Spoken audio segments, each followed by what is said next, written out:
നമസ്കാരം. ഏവർക്കും മന്ത്രാക്ഷരിയിലേക്ക് സ്വാഗതം. ഭഗവത്ഗീത യഥാരൂപം, അധ്യായം 3, ശ്ലോകം 29. പ്രകൃതേർഗുണസമ്മൂഢാഃ സഞ്ജന്തെ ഗുണകർമ്മസു താന കൃത്സ്നവിദോ മന്ദാൻ കൃത്സ്നവിന്ന വിജാലയേത്. പ്രകൃതിയുടെ ത്രിഗുണങ്ങളാൽ മോഹിതരായി അജ്ഞാനികൾ ഭൗതിക കർമ്മങ്ങളിൽ വ്യാപൃതരാകുന്നു. തന്മൂലം അവയിൽ ആസക്തരാവുകയും ചെയ്യുന്നു. അറിവില്ലായ്മ കൊണ്ട് അധമമായ പ്രവൃത്തികളിൽ ഏർപ്പെട്ടിരിക്കുന്ന അവരെ യഥാർത്ഥ ജ്ഞാനസമ്പന്നൻ വിക്ഷുബ്ധരാക്കരുത്. ദേഹമാണ് ആത്മാവെന്ന മിഥ്യാവബോധം വെച്ചു പുലർത്തുന്നതു കാരണം മനുഷ്യൻ സ്ഥാനമാനങ്ങളാകുന്ന ഉപാധികളിൽ മുഴുകിയിരിക്കുന്നു. ഭൗതിക പ്രകൃതി തരുന്ന ഒരു ഉപഹാരമാണ് ഈ ശരീരം. ശാരീരിക ബോധത്തോട് അത്യന്തം ആകൃഷ്ടനായ ഒരാൾ മന്ദൻ അഥവാ ആത്മാവിനെക്കുറിച്ച് ബോധമില്ലാത്ത ഒരു അലസനെന്ന് പറയപ്പെടുന്നു. അജ്ഞന്മാരാണ് ഈ ശരീരം തന്നെയാണ് താൻ എന്ന് കരുതുന്നത്.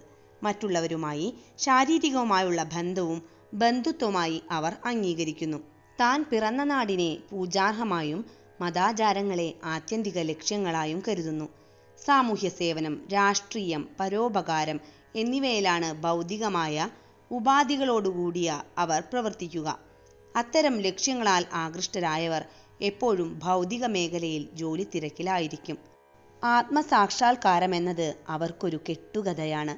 അതുകൊണ്ട് അവർക്ക് അതിൽ താല്പര്യമില്ല. അഹിംസ മുതലായ പ്രാഥമിക ധാർമ്മിക സിദ്ധാന്തങ്ങളിലും കാരുണ്യ പ്രവർത്തനങ്ങളിലും അവർ ശ്രദ്ധ പതിപ്പിക്കാറുണ്ട്. ആത്മീയ ജീവിതത്തെക്കുറിച്ച് അറിവു നേടിയവർ ഇപ്രകാരം ഭൗതികതയിൽ മുഴുകിയവരെ വഴിമാറ്റാൻ ശ്രമിക്കരുത്.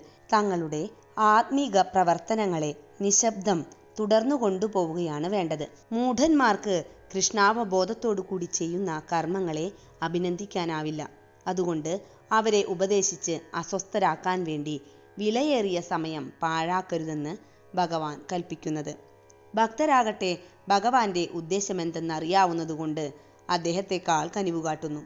മൂഢന്മാരെ ചെന്നുകണ്ട് കൃഷ്ണാവബോധഭരിതങ്ങളായ കർമ്മങ്ങളിലേർപ്പെടാൻ അവരെ പ്രേരിപ്പിക്കുന്നതുൾപ്പെടെ സകല വിധത്തിലുള്ള ബുദ്ധിമുട്ടുകളും അവർ ഏറ്റെടുക്കുന്നു.